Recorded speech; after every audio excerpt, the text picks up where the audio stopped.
Ang mayamang programmer na si Chris ay tinanong ng kanyang asawa na si Jamie kung napirmahan na ba nito ang divorce papers. Nais pa rin ni Chris na magkaayos sila, ngunit sabi ng misis ay nakamove on na siya at dapat siya rin. Maya-maya ay pinuntahan ni Jamie ang anak nilang si Willow na nagsabing namimiss na niya ang kanyang ama. Isang gabi sa grocery store, ang magandang babae na si Sky ay nagtanong kay Chris kung saan doon ang masarap na alak. Malugod naman siyang tinulungan ng mister at nagpakilala sila sa isa't isa. Sa labas ay napansin ni Chris na nahihirapang makahanap ng taxi si Sky kaya nag-alok siya na ihahatid dito. Nang makarating sila sa apartment ng babae, sinabi ni Sky na nagkaalitan sila ng kanyang baliw na roommate at nag-aalangan siyang pumasok sa loob, kaya inalok siya ni Chris na doon na lang magpalipas ng gabi sa bahay niya. Namangha si Sky sa kanyang magarbong bahay at niyaya siya ni Chris na mag-inom. Habang nagiinuman, tinanong ni Sky kung ano ang kanyang trabaho at sagot ni Chris ay nakagawa siya ng isang home security app na nagpayaman sa kanya ng husto. Pagkaraan ng ilang baso ng alak, nagsimulang mag-init ang dalawa hanggang sa humantong sila sa kama. Kinabukasan ay nagising si Chris na wala na si Sky sa tabi niya. Bumalik ang babae sa kanyang apartment kung saan kinumprunta siya ng kanyang roommate na si Lisa at sinabi nito na nag-alala siya dahil hindi umuwi si Sky kagabi. Lumalabas na meron palang relasyon ang dalawa. Hindi siya pinansin ni Sky at dumiretso ito sa kama. Nang gabing iyon, bumisita si Chris sa bar kung saan nagtatrabaho si Sky. Ikinuwento niya ang tungkol sa pina-process na divorce ng kanyang misis. Habang papauwi ay naabutan nila ang isang lalaki na sinusubukang buksan ang kanyang kotse. Inatake sila nito at pinalo niya ng wrench si Chris hanggang sa mabali ang mga binti ng mister. Pagkaraan ng ilang araw, umuwi si Chris na naka-wheelchair. Nag-alok si Sky na siya na lang ang maging nurse niya at bibigyan pa niya ito ng extra service. Sagot naman ni Chris ay tanggap na siya. Maya-maya ay dumating si Sky sa apartment kung saan kausap ni Lisa si Ronald na kanilang landlord. Pinaalala ni Ronald na 2 linggo na silang hindi nagbabayad at kailangan na niya silang paalisin sa lalong madaling panahon. Habang nag-iimpake si Sky ng mga gamit ay nagalit si Lisa dahil hindi man lang ito nagpaalam. Sabi ng roommate ay alam na niya ang kanyang sikreto at para pakalmahin siya ay hinalikan siya ni Sky. Paggising ni Chris ay nakita niya ang babae na nilalandi siya. Naging masaya ang pagsasama ng dalawa at inaalagaan talaga ni Sky ang mister. Inamin ni Chris na mahal niya ito at sagot ng babae ay ganoon din ang nararamdaman niya. Kinabukasan, kumatok si Ronald sa apartment upang maningil ng renta ngunit walang sumasagot, kaya pumasok na lang siya. Nagulat siya nang makita niya si Lisa sa bathtub na wala ng buhay. Nang tanungin ng mga pulis ay sinabi ni Ronald na maaaring tinapos ni Lisa ang kanyang buhay dahil iniwan siya ni Sky. Tinanong ng officer ang tunay na pangalan ni Sky dahil wala silang makitang record ng babae sa kanilang database. Hindi makasagot ang matanda at nagsimula siyang maghinala. Tinawagan muli ni Jamie si Chris upang hingin ng divorce papers ngunit sagot ng mister ay hindi pa niya kayang umalis dahil meron siyang injury. Sabi naman ng misis ay maaari niyang dalhin si Willow para malibang siya. Sumang-ayon si Chris at sinabing pwede na rin niyang kunin ang papers pagdating niya. Habang naliligo si Sky ay na-curious si Chris sa kanya kaya tiningnan niya ang bag nito at nakita niya ang larawan nila ng roommate nitong si Lisa. Nahuli siya ng babae at humihingi siya ng paumanhin ngunit sabi ni Sky ay naiintindihan niya. Inihagis ng babae ang tuwalya at nagsimulang mag-araro ang dalawa. Kinabukasan, paggising ni Chris ay hindi niya mahanap ang kanyang cellphone. Maya-maya ay nakita niya ang balita tungkol sa pagkamatay ng isang babae at agad nakilala ni Chris na ito ang roommate ni Sky. Nagsimula siyang maghinala sa kanya at nang sabihan niya ito tungkol sa balita ay hindi man lang ito natinag. Inamin ni Sky na pinatay niya si Lisa dahil pakialamera ito. Ginamit lang niya ang roommate dahil kitang-kita sa apartment niya ang bahay ni Chris. Sa loob ng 2 buwan ay pinag-aralan ni Sky ang routine ni Chris, kasama na dito kung kailan at saan siya nag-grocery. Nagalit ang mister at pinaalis siya, ngunit ngumiti lang ito. Nang subukang umalis ni Chris ay ginamit ni Sky ang security app sa kanyang cellphone para i-lock ang pinto. Nang subukan ni Chris na kunin ang kanyang telepono ay tinaser siya ni Sky kaya siya nahimatay.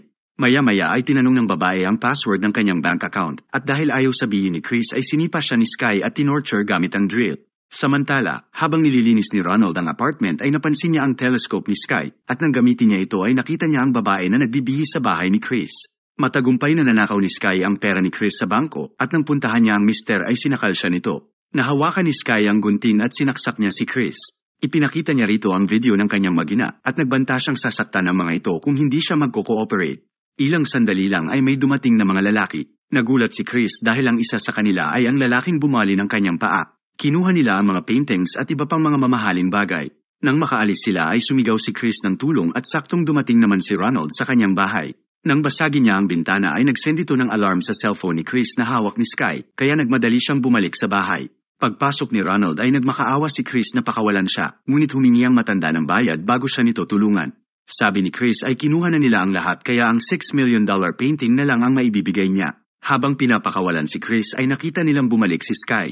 Sinubukan ni Ronald na tumakas ngunit nilock ng babae ang pinto gamit ang app. Hinabol siya ni Sky sa ibaba at gamit ang katana ay tinapos niya ang buhay ng landlord. Nagawa ni Chris na makalabas ng bahay at sumakay siya ng snowmobile para makatakas, ngunit maya-maya ay natamaan niya ang isang bato kaya natapon siya sa kalsada at muntik na mabundol ng kotse. Tinulungan siya ng driver na si Sebastian at pinahiram niya ito ng telepono para matawagan ang pulis, ngunit biglang nanilabot si Chris dahil ibinalik siya ng lalaki sa kanyang bahay. Bago pa siya makapagsalita ay pinatulog siya ni Sebastian. Ibinunyag niya na siya ang stepfather ni Sky at siya ang nagturo sa kanya kung paano manlinlang at magnakaw sa mga tao. Nang gabing iyon ay mas lalong nagalit si Chris nang marinig niya ang mga ungol ng dalawa. Nang maglaon ay humingi ng paumanhin si Sky sa kanya at sinabing nag-enjoy talaga siya sa mga unang araw nila na magkasama. Sabi ni Chris ay ibibigay niya sana sa kanya ang lahat dahil mahal niya ito, ngunit giit ni Sky ay nagsisinungaling siya. Alam niya na meron pang $14 milyong si Chris na nakatago sa isa pang bangko. Nahanap na umano niya ang susi, ngunit kakailanganin pa din nila ang fingerprint ng mister. Sinabi ni Chris na hindi siya sasama sa kanila, kaya hinawakan siya ni Sky at pinutol naman ni Sebastian ang daliri niya. Maya-maya ay dumating sina Jamie at Willow at pumunta kaagad ang bata sa kanyang silid habang ang ina ay nagtataka kung bakit ang gulo ng bahay. Nang makita niya ang dugo sa sahig ay agad niyang tinawag si Willow, ngunit lumabas si Sky na karga ang anak niya. Sabi niya ay natutulog si Chris kaya bumalik na lang sila sa ibang araw. Hindi naniniwala si Jamie at nagbanta siya na tatawag ng pulis. Nang lumabas si Sebastian ay dinala nila ang mag-ina sa silid kung saan nila ikinulong si Chris. Ikinabit ni Sebastian ang putol na daliri ni Chris sa kanyang kamay para makuha nila ang kanyang confidential funds. Samantala, napansin ni Chris ang vent sa silid at nang matanggal nila ang takip ay pinagapang nila si Willow dito. Sa bangko, nagpanggap si Sebastian bilang si Chris at ginamit niya ang putol na daliri ng mister para ma-access ang account nito. Gamit ang susi na natagpuan ni Sky ay nabuksan nila ang vault, ngunit wala nang laman ang kahon nito. Ibinunyag ni Jamie na kinuha niya ang pondo dahil ito ang payo ng abogado sakaling hindi magbigay ng suporta si Chris sa anak nila. Nangamba si Chris dahil alam niyang babalik ang dalawa. Tinignan ni Sebastian ang bahay gamit ang app at nakita niyang tumakas si Willow mula sa vent. Pagdating nila ay nalaman ni Sebastian na wala na ang pamilya sa silid. Pagbukas niya ng pinto ay inatake siya ni Chris gamit ang palakol, ngunit dahil mahina pa ang mister ay madali siyang naitumba ni Sebastian.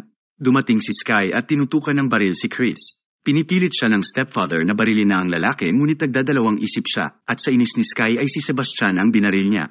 Habang distracted ang babae, kinuha ni Chris ang palakol at hinampas siya sa balikat. Kinuha niya ang kanyang cellphone at tumakbo palayo. Tinanggal naman ni Sky ang palakol at hinabol niya si Chris. Gamit ang app ay pinatay ni Chris ang mga ilaw at sinubaybayan niya si Sky sa pamamagitan ng heat detector. Maya-maya ay inatake niya ang babae ngunit nasaksak siya nito gamit ang palakol.